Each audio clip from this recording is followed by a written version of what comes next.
Hi, welcome to Community Central, the show where we explore communities around Singapore. Why do you talk like that? What's wrong with you?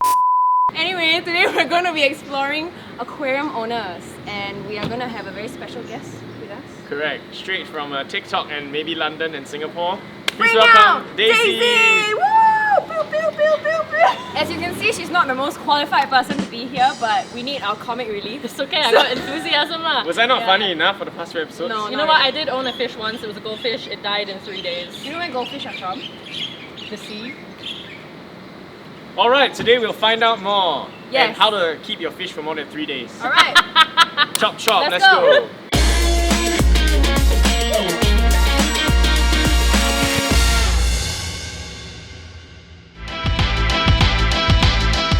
What do you call someone that's not good at fish?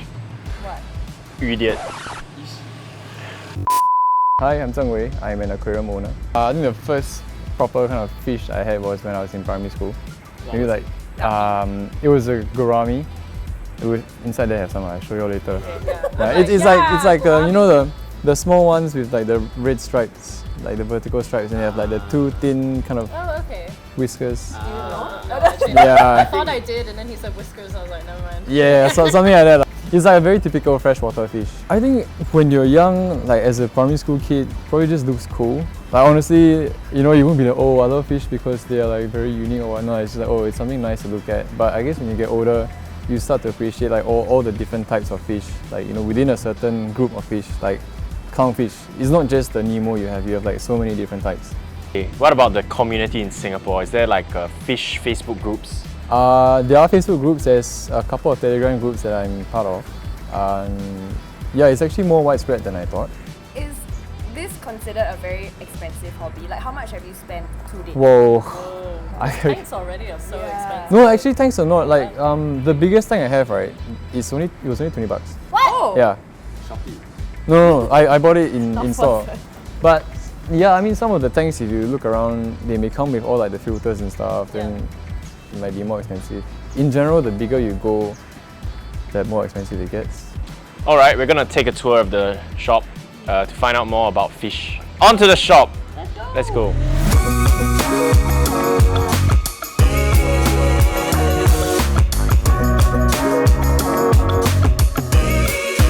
So we're here at Specialised Aquatics Solutions. It's one of the many aquarium shops in Singapore, and it's one of the ones that I like to come to because well, if you take a look around, you see that their products and their livestock, the animals are all very healthy. I think this will be like quite an interesting experience. It's always fun to share, you know, new things, especially about a hobby that I really enjoy. And hopefully they will learn a bit more, and if they want to keep fish next time, you know, hopefully it will go well. Yeah. So right now we're standing in front of the freshwater fish, right? So actually the first fish that I had is the one that you see down here. It's called the dwarf gourami. So quite a nice fish, very bright blue and red coloration, also quite easy to keep. So it's popular for beginners. I've known Zheng Wei from uni and he's someone that is very passionate about fish. You know, like you ask him what the fish is, he knows the genus, he knows the scientific name, he knows the common name. He probably even knows how old the fish is, okay? So that's how much he knows and loves fish. So I'm very excited to hear from him as to why he got into this whole thing and to why he decided to keep fish lah. So since primary school, you got a lot of fish die already? Yeah. You got get sad? Yeah. Yes. Do you flush them down the toilet? No, I go to the garden and I dig a hole and I... Oh my god, your whole garden is gonna be like... Hey, not that bad lah, come on. Actually, it's the same hole. You just open then I... Oh, that's so gross. It's not. No? Then I check on like the state of decomposition of the previous fish. No, I don't know that. Alright, we're gonna take a tour. Yeah. I'm gonna go with Zheng Wei so I can ask him more serious questions. And I'm gonna the go two with girls, Daisy and deal with all her pop culture references. That's her knowledge of fish for today. Little Mermaid, Yeah? Finding Shark Tale. Nemo. Finding Nemo. Actually, I have no idea why I was invited to come to this aquarium. The only things I know about fish are dory and haddock and that I love to eat them. Alright, Zheng Wei, so what do we need if I want to like start a hobby? What are the stuff that I need? Like keeping fish, right? I guess you need a tank. Then for the tank you need a filter. So probably just a simple filter like one of these over here. Alright, Like say this one, it hangs on the back of the tank. You might want a light so that you can see your fish. And It's just to see the fish lah. if you got plants inside, then yeah, the light will grow the plants out. Yeah, but if you're not gonna have plants, then Oh, so all these plants real one? these are real, yeah. Ah, cool. Maybe if we have viewers that want to start this hobby, are there any fish you recommend? Oh yeah, other than these guppies, very easy. Oh, these are guppies. These are guppies. So guppies are a type of fish that you may find in many different colors because people selectively breed them, and there's a lot of different variations. That's what I was talking to Zheng Wei about, like a lot about owning a fish, and there's so many things you need to consider. How big of a space or a tank you want, and then after that you got to think of your filter, your air pump, you know, if you're going to grow plants, the lights you need, and then, only then can you think about what fish you want. And if you think about one fish, you got to think of the next fish and the next fish and next fish. Some fish you got to have 6, some fish you can only have 1. You know, it's also complicated, and yeah, but it was very interesting to learn about. Actually, wait, if I want to like buy a fish, how do I go about buying a fish? I just say I want this one. Oh, you gotta know what you're looking for. Like you gotta know what fish you want. It's good to do research before, and a lot of people they go to the shop, they say, hey, this one looks nice, I want to buy it. But then it ends up actually being a very difficult fish to take care of. Or maybe it's a fish that will attack all the other fish. Okay. So first thing is you gotta know what you're looking for. Do your research beforehand. Second, when you find the fish that you want, you go to the shop, you gotta look at the fish itself. Look up for signs of like poor health. So maybe the fish is not as active as the rest, or if they're like, if you see like, you know, fish fins are usually spread out open, right? Yeah. Maybe this fish, the fins are clamped out like that. Or if you see a lot of white spots on the body, that's actually a disease. Oh, okay. Or if you notice that this particular fish, maybe the color is faded, or you know, basically anything that doesn't look right. If you think it doesn't look right, it's probably best not to find the fish. Okay, so we have one challenge from Daisy, which is to find the ugliest fish today. And my own personal challenge is to make Daisy remember the names of 3 fish today. 3 fish. 3 fish. No, I cannot. This Oh, one is so- a clown. This one is a squirrel fish. Done. Number 1. Finished. Squirrel fish. No, name and like scientific name. Bruh. Oh, not eel, just eel. Just one. We are garden eel. Okay, so here actually was what I've been most excited to see and to show. They're garden eels.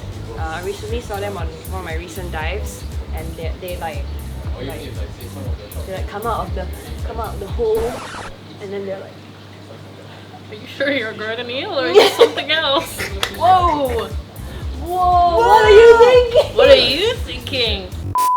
You haven't learned like the name, the scientific yeah, huh? name. Okay, let's find garden eel scientific name. Okay, garden eel, like the stars. Heterocongrenae. Heterocongrenae. Yeah. Congrenae. Okay, heterosexual, heterocongrenae. Sure. Clownfish. How about you learn the scientific name of a clownfish? Can. What is the scientific name of a clownfish? What was the name of the clownfish in Finding Nemo? Not Nemo, obviously. The other one, the dad. What was the dad called? Marlin. Marlin. I was gonna say Jeff. Oh my god, you're right. Arbitrary He was- guy name. He was called Marlin. Amphiprionidae. You can't even say it, girl. How am I supposed to be able to say that? Amphiprionidae. Oh, actually, is it? Amphiprionidae. Amphiprionidae. As I walked around and I saw all the different types of fish. There's freshwater fish, seawater fish, there's big fish, small fish, dull fish, saltwater, not seawater. Caught myself. I realized that I could never own a fish in my life. I can barely care for myself. I don't know how I'm gonna care for something in water. Okay, we're gonna break into this secret area. Yeah, but hey, Daisy, no pets allowed. You can't go in. Okay, I'll wait here. You guys go.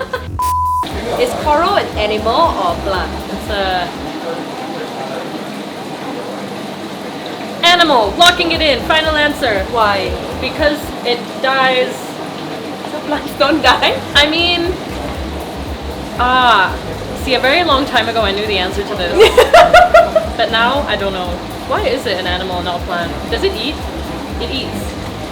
The plants eat. too. They photosynthesize.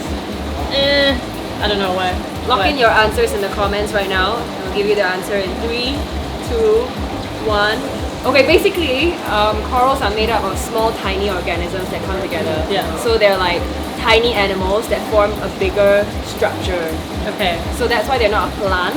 But there are some organisms on them that photosynthesize. Right. Yeah, but they are considered animals in that respect. That's cool. Yeah. And there are so many varieties. Exactly. I think it's really cool. Like as we're walking around, right, you see like even the coral propagations and like the things that they're growing and the fish that they have. The way that they are maintained here is so healthy. It's so the way it's done is so pristine. Is that the word to use? It's just so. There's so much care that's put into each and every one of these tanks behind me, and to keep this fish for other people to enjoy. So I think that's absolutely fantastic. Ikan bilis are here, guys. Earlier I said, aren't these ikan bilis? The looks I got, guys. Yeah. I almost got kicked out of the store. Yeah. But Zheng I Wei swear almost they left. They look like ikan bilis. They don't. Where got ikan bilis white and blue one? Oh wait, I was like, oh, they're angelfish. Then I saw the picture. Excuse me, sorry, that's neon tetra. Can you not interrupt filming? That's a neon tetra. Yeah. Who? Neon tetra. No, like who asked? Neon tetra.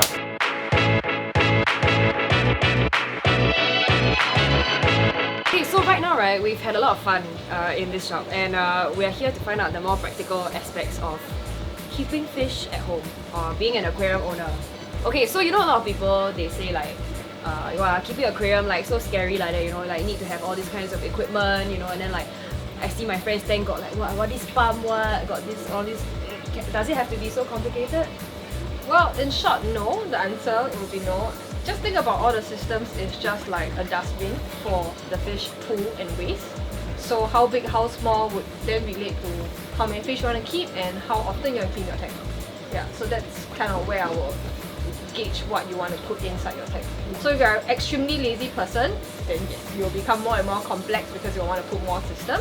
If you're hardworking, you would like to clean your tank every once in a while, then that's okay to go a bit small.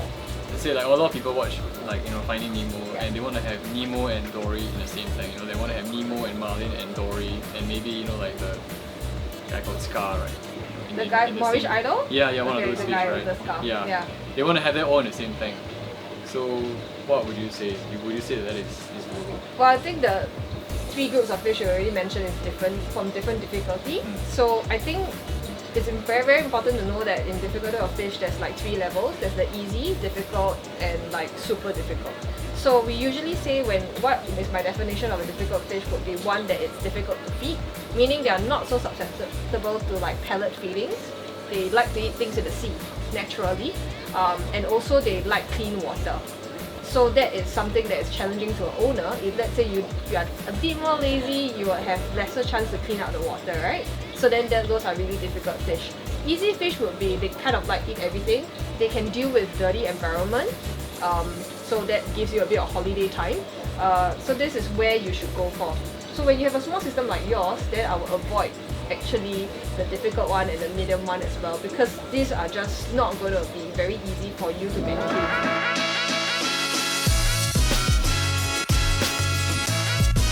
After touring the entire place, I can see why like Zheng Wei has been keeping fish from primary school until now. You know, they are quite therapeutic to look at. You little beauty. Okay, I think overall, it is amazing to see how well kept all this marine life is. Even freshwater, saltwater. I think it's a beautiful hobby to get into, but at the same time, it's not like, oh, I'm going to fish guppy from the pond and then I'm going to keep it and then it's going to die in 5 days. Because that was the story of my life when I was younger. So was everybody else's. But at the same time, it's knowing your limitations, knowing your ability to commit. It's something that needs a lot of planning and thought. So if you're interested though, check out the links below. I think it's a very nice hobby to have. It's very calming, very relaxing, very fulfilling as well. You know, you get to be responsible for like essentially a mini ecosystem within the tank. And if anyone wants to start the hobby, my advice would be maybe reach out to some of the communities, right? A lot of Facebook and Telegram groups here in Singapore. Very good. They're always very willing to help beginners. And of course, do your own research as well. You know, being quite a science-based hobby, it's good to know what you're doing before we start. Thank you guys so much for watching today's episode. We hope you enjoyed it, and thank you so much, Daisy, for joining us. Thank you for and having me. Zheng Wei as well. He's somewhere there. He's swimming with all his fish friends. And thank you so much, and big shout out to Specialized Aquatics for letting us visit their shop. You know, as you can see, it is a beautiful store. So if you are ever interested, you know, don't just anyhow buy some longkang fish. Okay, come Buy the down. barbs. Yeah. Oh. Get the barbs. Think of your system. Yeah. Think of your system. Think of your commitment. Okay, your time, The money. effort, money, love, The corals. capacity. And make some fish friends. Yeah, and do all that. Okay, so don't remember to drop a like, subscribe, ring your notification bell because we have more stuff coming soon. Hey. Okay, Blub blub. did you have fun?